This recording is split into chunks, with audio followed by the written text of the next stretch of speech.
அமெரிக்காவில் மட்டும் 1,10,00,000க்கும் அதிகமான இல்லீகல் இமிகிரண்ட்ஸ் அப்படிங்கிறவங்க இருக்காங்க.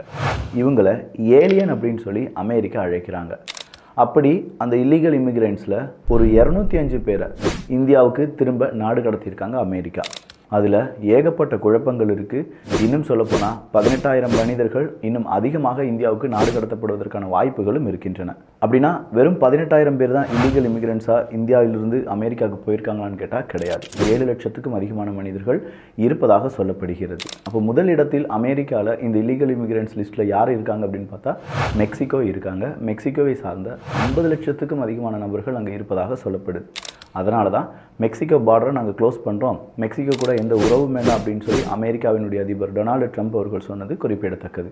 அதன் பிறகு மெக்சிகோ, கனடா போன்ற நாடுகளுக்கு 25% வரி விதிப்போம் அப்படின்னு சொன்ன டொனால்டு ட்ரம்ப் அவர்கள் விதிக்கவும் செய்தார். அதை இப்போது 30 தினங்களுக்கு பாஸ் பண்ணி வச்சிருக்கார் அப்படிங்கிறது எல்லாமே நாம் தெரிந்த செய்திகள் தான்.